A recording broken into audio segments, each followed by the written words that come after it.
Every little thing you think that you need.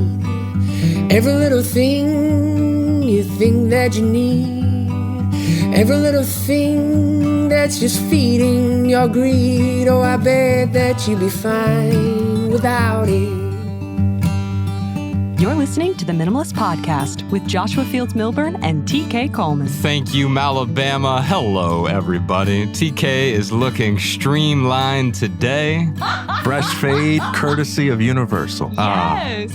Well, you know, we streamlined the video version of the podcast, but this audio excursion today, you can still check out TK's fresh fade. We just updated the cover art. You can see it on Apple or Spotify or Overcast, wherever you listen to podcasts, including YouTube. We're still on YouTube, even if we don't have the video version up there. You can comment there as well.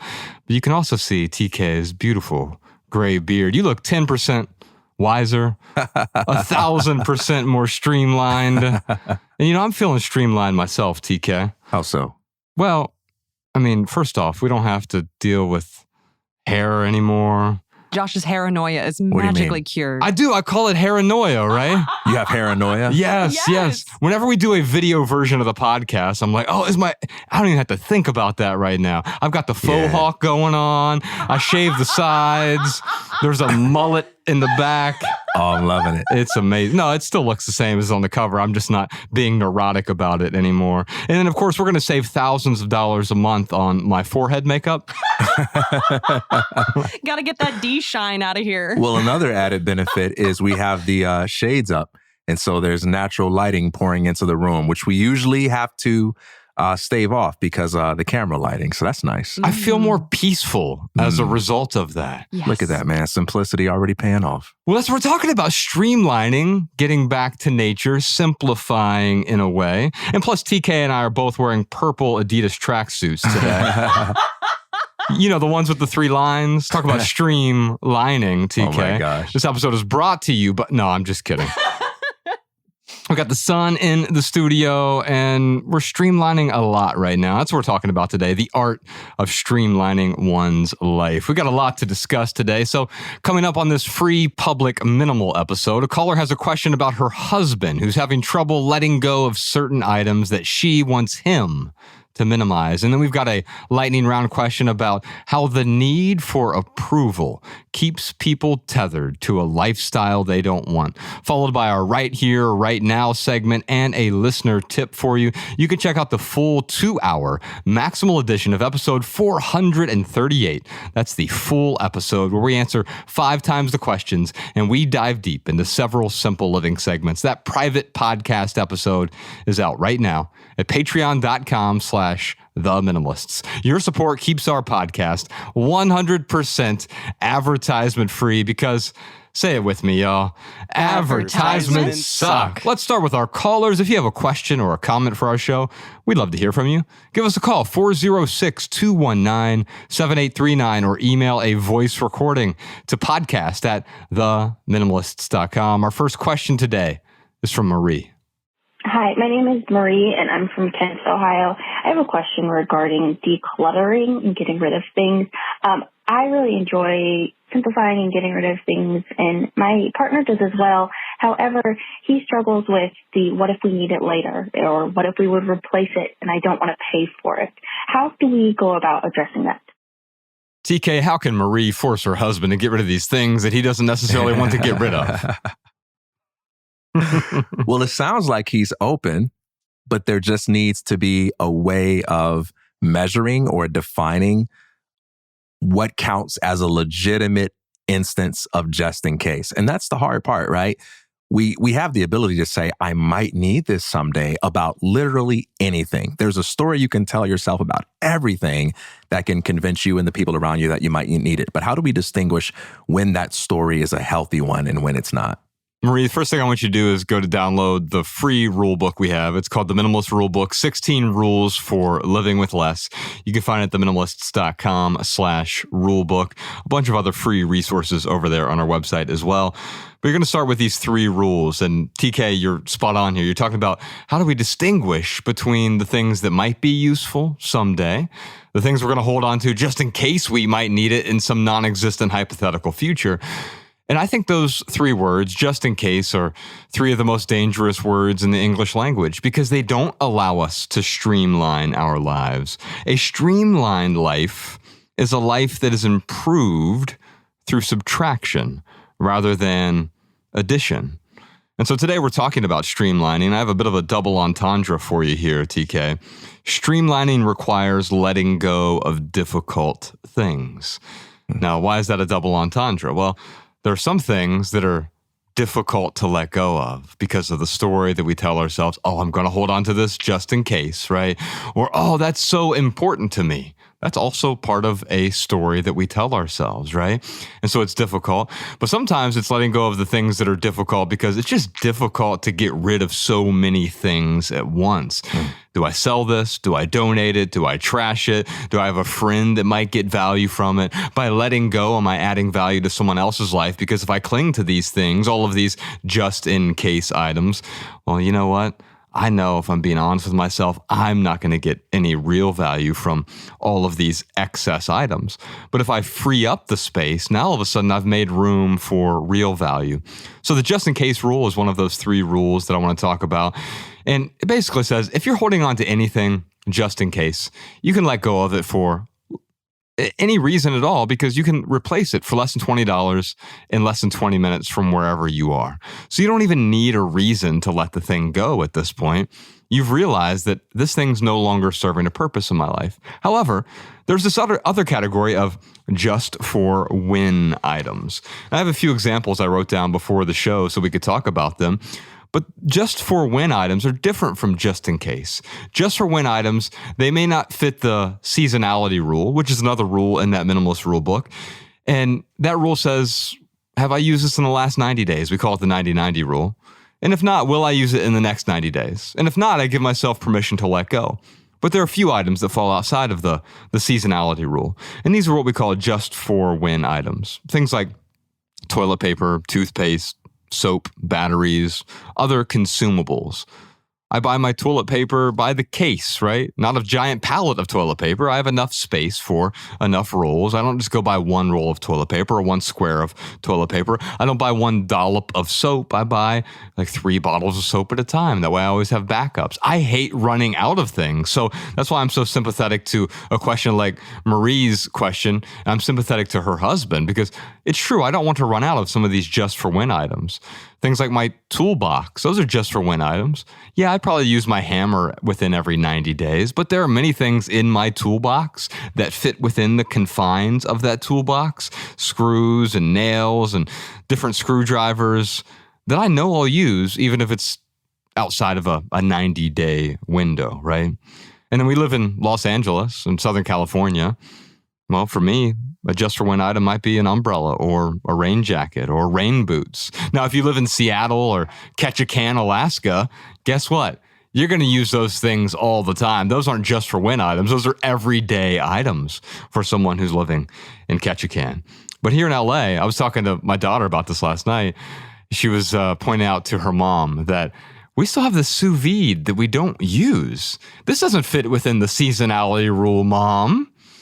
And I said, isn't that interesting? And I said, well, let's put a deadline on it. Are we going to use this in the next 90 days? My birthday is in about 90 days. And so I said, if we don't use this by my birthday, let's let it go. And she liked that as a boundary.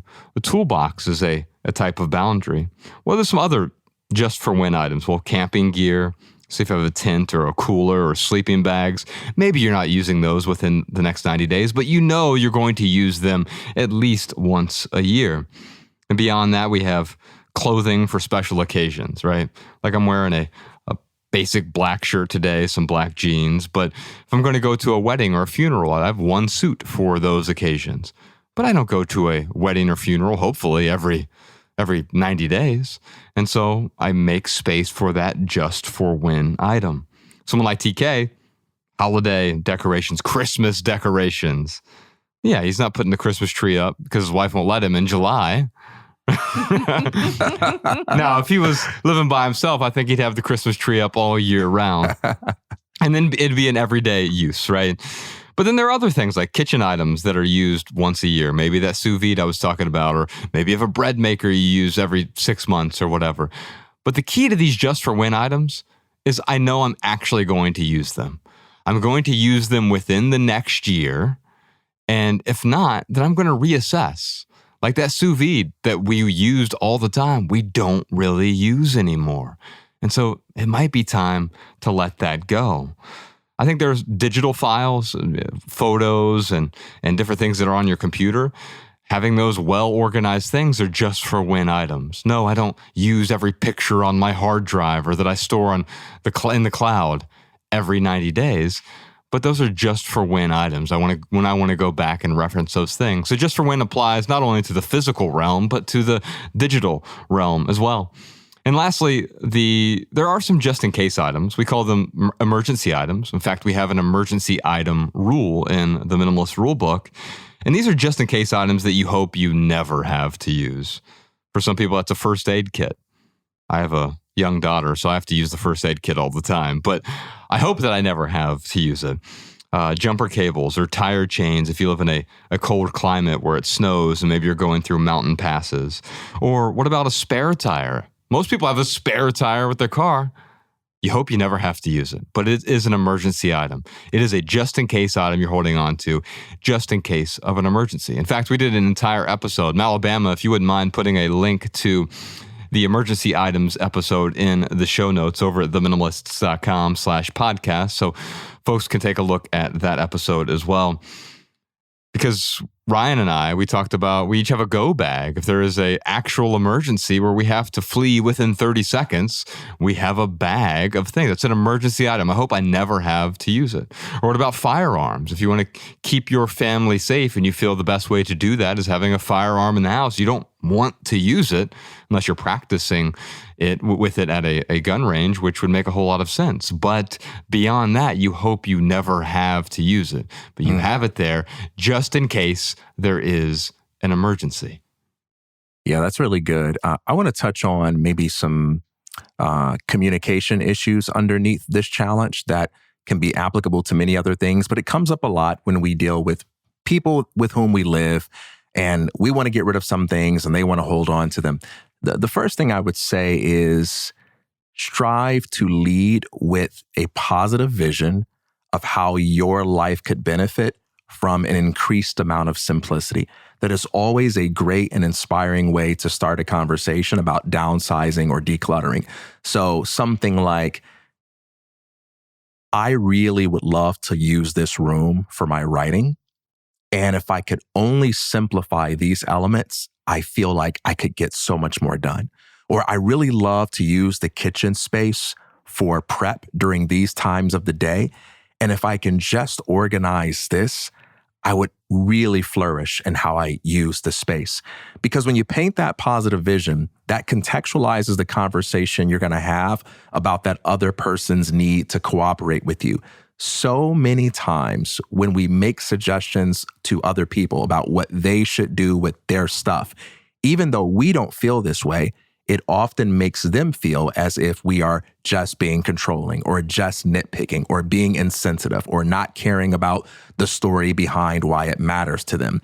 And it's easy to feel like, well, I shouldn't have to spell out the fact that I love this person and respect this person. But that's actually not true. When you're in a loving relationship, we sometimes do need to spell out the fact that we respect them and that we love them, because it isn't always obvious, even though the internal experience of that love and respect is there.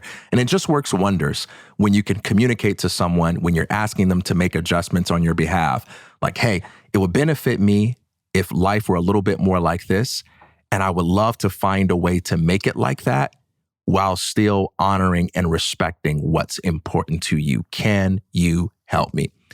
The second thing I would say, and I'll explain this by way of analogy, is sometimes when you have competing concerns, the best sort of compromise is simply defining things in such a way so that both parties can know what to expect. So let's say, for instance, I need something done from you, and you don't want to do it right now, but I feel the urgency of wanting it done right now. And you want to do it whenever you feel like it. And that stresses me out because that's pretty vague and that sounds indefinite. And at the same time, you want some measure of autonomy to not have to jump whenever I say jump. Certainly my stress should not dictate everything that you do. And so maybe you could say in a moment like that, how about this? I understand that you can't do this now, and I want to honor your time, but can you commit to a time when you can do it, even when it's convenient for you, even if it's only in 2 weeks? That way I know what to expect, and you also have the agency to do it when it works for you. And then once that person commits, we have a boundary that we can hold each other accountable to, and both needs are satisfied within the context of a compromise. In a similar way, when it comes to stuff and getting rid of things, if that person has a whole bunch of just in case things, you can create some agreements like, all right, if we don't use any of these things this year, can we agree to get rid of them? Or can we agree on a certain number of things that we apply the just in case logic to? We definitely need to do some downsizing. So can we limit the amount of get out of jail free cards we're going to use on that? And then come to some sort of agreement that you both can work with. And it takes everything out of a power struggle between you getting your way and your partner getting their way. And it makes it more a matter of, all right, here's an agreement that we both can live with. I love what you're saying here, because what you're talking about, a few things. One is you talked about the internal state matching the external state. Yeah. Because if I go to TK and I'm like, man, how you doing? He's like, I'm happy. Something is off. We just know right away, like, well, wait a minute. He says he's happy, but that's incongruent with the way he's presenting himself to the world.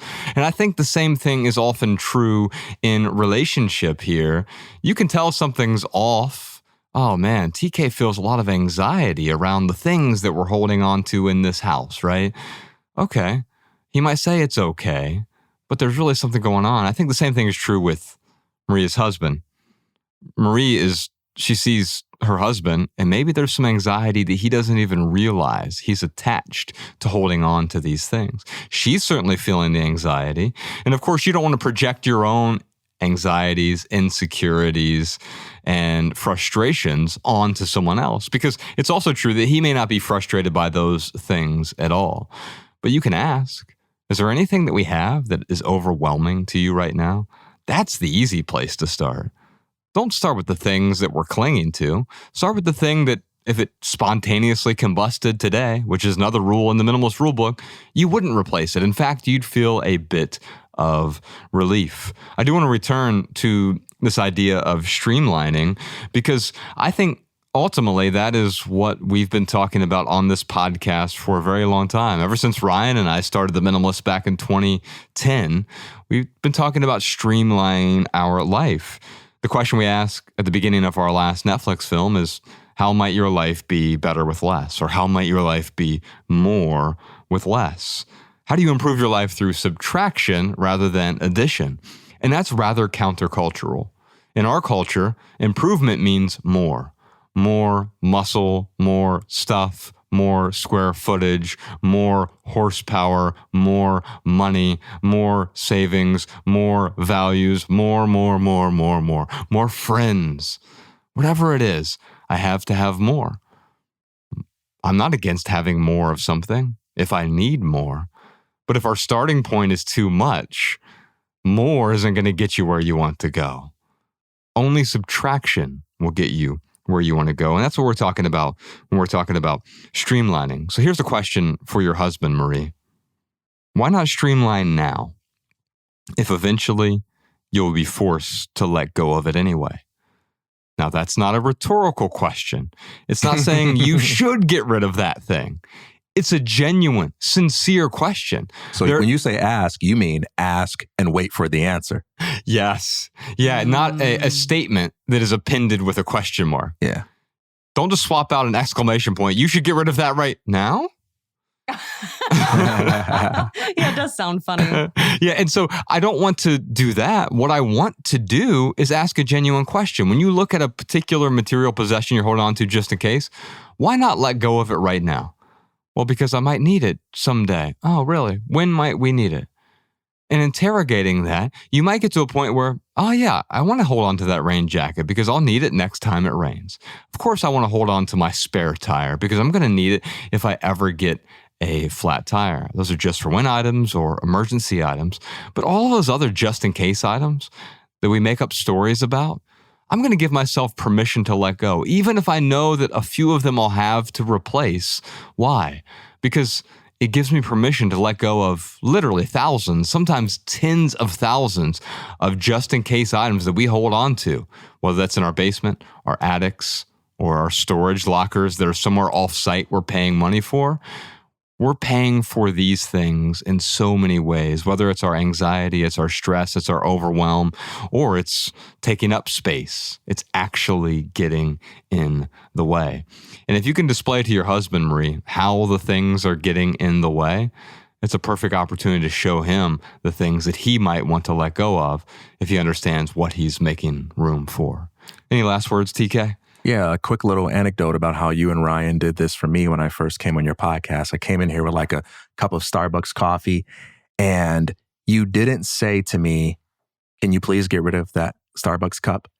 You didn't say to me, "Can we get rid of that Starbucks cup for you?" What you said is, "Hey, we've got a couple of fresh mugs. Can I pour that cup into the mug? We don't like to display advertisements on our podcast." And I immediately got it, right? That was the first time I heard of that, but that's right. Like, Starbucks is not a sponsor of this podcast. You don't want to give away the free advertisements. The aesthetics of this show is one of simplicity and minimalism. You know, the set looks a certain way, and all right, yeah. And you guys poured my coffee into a mug, and it was no big deal. I didn't feel weirded out or anything. Now, I came into the studio already trusting you guys, already feeling cool with you guys. But had you left it at, "Can you get rid of that coffee cup?" Even with the very best of charitable interpretation going on in my mind, I would have felt weird or confused or tense or like some variation of WTF, right? But by you painting that vision about what it's for, it made it simple. And that's just a communication trick that we can apply to many things. I think there's one last thing worth noting. Streamlining is difficult because you're breaking a pattern. And that pattern is one that you've probably lived by for years, if not decades in some cases. And so when you break a pattern, it's really difficult. We recently streamlined our podcast, let go of the video version of the podcast. And that was terrifying to me. And I have so many things, like I never thought about clinging to it before. In fact, I've always had this fantasy of letting go of that piece, right? I want to make sure my identity is not tied up in it, right? I always want to streamline. How do we simplify? But when the rubber meets the road, you know what happens? Oh, wait, just in case. Those three words creep back in even for me. Now, this is not a spirit of renunciation. I don't encourage Marie to renunciate the things or to renounce the things. The same way I'm not renouncing video podcasts.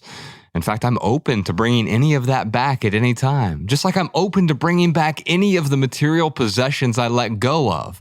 The letting go, however, of tens of thousands of things, rarely, very rarely, do I ever bring back the things that I let go of. And if I do bring them back, I bring it back with a different spirit of intentionality, of now I know how to use this thing more deliberately. If you let go of something and you find out now you're depriving yourself of something, well, it doesn't make sense to keep depriving yourself for the sake of minimalism. That's a new story you're telling yourself. That's a different kind of clutter. It's story clutter, information clutter, identity clutter. No. The question is this useful for me? And if it's not useful, if it doesn't add value to my life in some way, I'm willing to let it go. And if it will add value in the future, I'm willing to bring it back in as well. Before we get back to our callers, Alabama, what time is it? You know what time it is. It's time for the lightning round, where we answer your questions from Patreon. Yes, indeed. Now, during the lightning round, we each have 60 seconds to answer your question with a short, shareable, less than 140-character response. We call them minimal maxims. We put them in the show notes over at theminimalists.com/podcast, so you can copy and share our pithy answers on social media if you'd like. By the way, you can find all of our pithy answers, all of our minimal maxims in one place now at minimalmaxims.com. We might not be on social media right now. We're taking that break until the end of the year. Looking forward to hearing from our audience. I've heard so many people say, I'm going to do this as well. We're going to let go of this for the rest of the year. So you can always let us know how that's going for you as well. Today's lightning round question is from Mark. Because we are part of society every day, we often don't realize how strong its influence is on our thoughts and actions.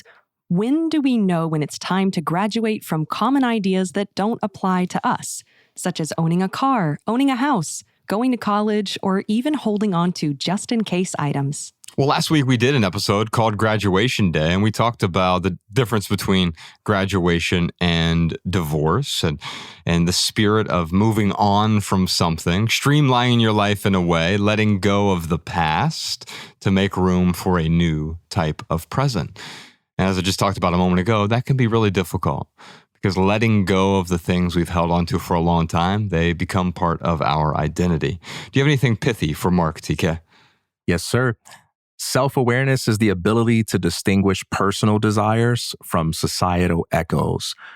My question would be, when was the last time you took yourself out for dinner? When was the last time you took yourself out for dancing? When was the last time you went on a date with your soul? The art of getting to know someone is all about spending quality time with them. You can't get to know a friend or a lover if you don't set aside time that is sacred between the two of you, where you engage one another with curiosity. But when it comes to ourselves, we often squander alone time by treating it as if it's space to fill up by entertaining or amusing ourselves. Can you imagine how horrible your dates would be if you treated the other person as if it were your job to entertain them for an hour? How about simply engaging them with curiosity and being present? The only way we really get to know ourselves and what we want for ourselves, what we love for ourselves in a way that isn't engineered by society, is by spending quality time with ourselves. Take a walk, meditate, do whatever it is you got to do to get to know who you are so that you can be grounded in this world of continual noise. I love what Cal Newport talked about a few weeks ago when we had him on the show. The episode was called Do Fewer Things. We'll put a link to that in the show notes as well, if you would, Malabama. But the thing that he was talking about there with respect to, I think with respect to this question or with respect from graduating from anything or with respect to spending time alone, it was time free from the minds of other people. And it's possible to be in a coffee shop and have alone time. It's also possible to be by yourself in wilderness, but just listening to a podcast and you're not actually alone. And so because someone else's mind is now infiltrating your mind, and I'm not against podcasts, just like I'm not against coffee shops. I don't renounce either one of those things. I'm just aware that if I want to spend time alone, if I want to get to know myself, there's a particular kind of awareness that's involved. I got something pithy for you, TK. And I think this might be a bit controversial at first, but I think we can break it down together. The only thing that keeps you tethered to a lifestyle you don't want is your need for approval from others. If you want to live the life that you want to live, the cost of that is the approval of others. You're going to have to give up that need. Otherwise, I think quite often when we talk about many of the things that Mark talks about in his question, whether it's graduating high school, and then what are you supposed to do when you graduate high school? Of course, you go to college to get a bachelor's degree. And then if you're a really smart person, you get a master's degree or doctorate. And then from there, it's like, well, I need to get the best job possible. So I work for this particular corporation. And so, okay, that's what I'm supposed to do. Well, why do I do those things? And then, okay, well, then you're supposed to start saving for retirement. So you get a 401k account or a Roth IRA. Great. No problem with those things. I think those things can be really helpful, but are you supposed to do those things? Oh, and then of course, while you're working your way up the corporate ladder, you're also supposed to meet your significant other. You're supposed to date for a little while, and you're supposed to be in a long-term monogamous relationship. You're supposed to get married.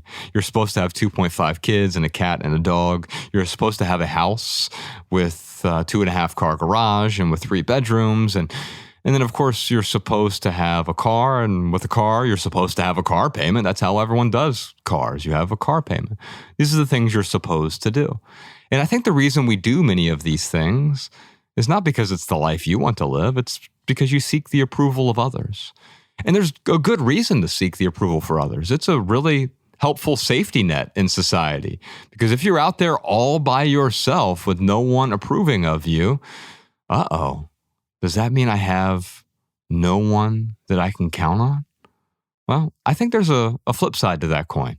And I think the flip side to that coin is if I let go of the need for approval from others, the people who approve of the new life that I'm living will actually approve of it in a sincere way. So it's like finding a new tribe of people as opposed to appeasing the tribe of people that you grew up with just because you worked in the same cubicle or you went to the same high school or you grew up in the same neighborhood. Needing to continue to approve those people will keep you stuck. But letting go of the need for approval will finally make space for the streamlined life that you want to live. You know, when it comes to that approval thing, there's a certain underlying message that we get from society that says, if you opt out of the conventional way of doing things, okay, that's your choice, but you better freaking succeed. You better not fail. Because if you do things in the way that we all agree is reasonable, then we'll forgive you for any difficulties that you have because, after all, who can fault a person for doing the reasonable thing? Life is full of variables. Sometimes we do what's reasonable and it just doesn't work out. You get my sympathy. But if you do what I think is unreasonable and what no one else has done before, oh, you better succeed. And we often feel that pressure, right? To justify ourselves verbally or to justify ourselves in terms of the accolades and the success that we can rack up. And so there's that fear of not getting other people's approval in the form of the pain and suffering I might have to endure as a result of walking the path that wears my name. Another aspect of approval isn't just about wanting people to celebrate you, but it's also about the need to not be thought of as abnormal, the need to not be regarded as a threat. There are some people that only like you if they can control you. There are some people that only like you if you are easy for them to deal with. There are some people that only like you if you are agreeable to them. And we find ourselves contorting and adjusting ourselves in all sorts of ways, being agreeable in ways that we don't want to be agreeable, laughing at things that we don't think is really funny because we don't want to be perceived as a threat. We don't want to be a source of discomfort for anyone else. And so knowing who we are and what we want for ourselves can feel so complicated because our desires are hooked up to so many other incentives that affect how honest we can be with ourselves and others. I think I actually agree with the sentiment of, if you let go of the need for other people's approval, and if you become eccentric or weird or whatever, you better succeed. I agree with that. It's not that you better succeed on other people's terms. Yeah. And that is the difference, because then you're just still conforming to other people's desires, needs, terms that they've set up. They're metrics for you. You're still tethered to their metrics. I'm going to show them by being the most successful weird person with the most followers. Like, well, that's still conforming to someone else's desire, someone else's template. But when you walk away from that and you create your own template, man, that is scary. We talk about a streamlined life. I remember when I walked away from the corporate world, TK, you know what happened? A lot of people around me, they couldn't believe it. They laughed at me. You're giving up all of this. And I was like, oh, there's a bunch of unhappy people who are prescribing their template to me as though it's somehow magically going to make me happy. However, even more dangerous is a few of them might have actually been contented with that lifestyle. And that's even more dangerous. What was the C.S. Lewis quote you were sharing with me this morning? Can you break that one out? Yeah, it was, there is a special kind of bad man who cannot abstain from anything without convincing everyone else to do the same. And man, I hope we never do that with the Minimalists podcast.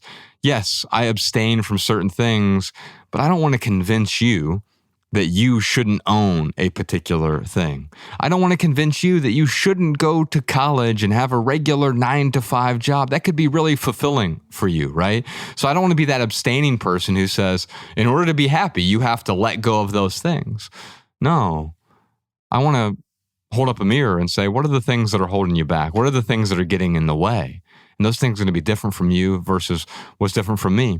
I also don't want to be the person who says, look at me, I'm contented with my life, so here is the prescription for everyone else. We've got a few minimal maxims in there, TK. You can send those out to your inbox every Monday, by the way. If you're on our email list over at theminimalists.email, Not only will we send you the show notes every week, but we'll start your week off with a handful of pithy minimal maxims to simplify your life as you go into the week. We'll never send you spam or junk or advertisements, but we will send you just these nice bits of simplicity to start out your week. Theminimalists.email. We're just getting started, y'all. We've got an abundance of caller questions to answer on the private podcast. But first, real quick for right here, right now, here's one thing that's going on in the life of the minimalists. Yes, we might have streamlined and let go of the video version of the podcast, but we're not wiping our faces off of the internet, TK. TK has a brand new series that is starting this month in April. It's called Thursday Conversations with a K. Get a TK, Thursday Conversations.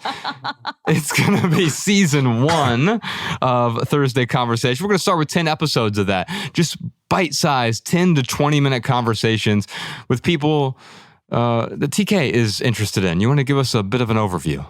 Yeah, these will be short, simple, and sweet conversations that will be aimed at ordinary people, which can include celebrities, but which is not limited to that at all, and what simplicity means to them, how they are leveraging simplicity in their own lives to make more out of less.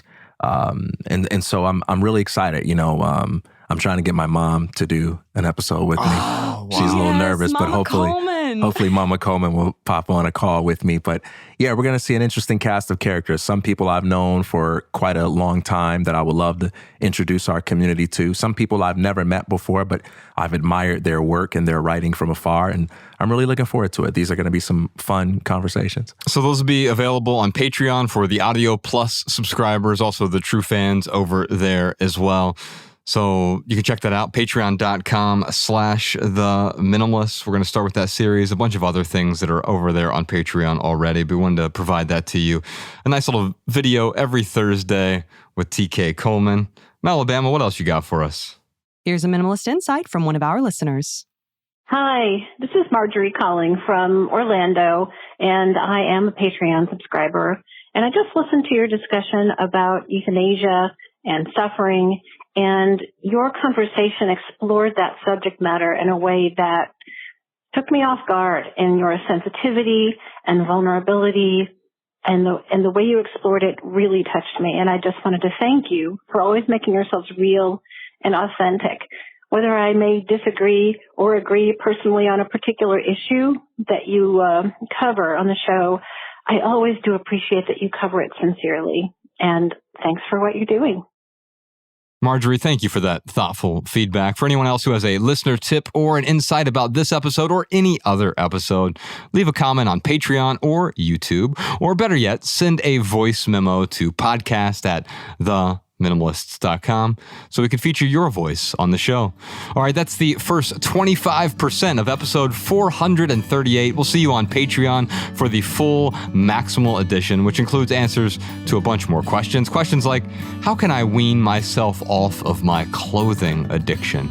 How can I let go of my obsession with food waste? How can I apply minimalist principles to my terminal illness? Plus a million more questions and simple living segments over on the Minimalists private podcast. We also have an outstanding home tour from one of our listeners this week over on Patreon. Visit patreon.com/theminimalists or click the link down in the description to subscribe and get your personal link so that our weekly Maximal episodes play in your favorite podcast app. You'll also gain access to all of our podcast archives all the way back to episode 001. By the way, Patreon is now offering free trials, so if you'd like to test drive our private podcast, you can join for 7 days for free. And that is our minimal episode for today. If you leave here with just one message, let it be this: love people and use things, because the opposite never works. Thanks for listening, y'all. We'll see you next time. Peace. Every little thing you think that you need, every little thing you think that you need, every little thing that's just feeding your greed. Oh, I bet that you'd be fine without it.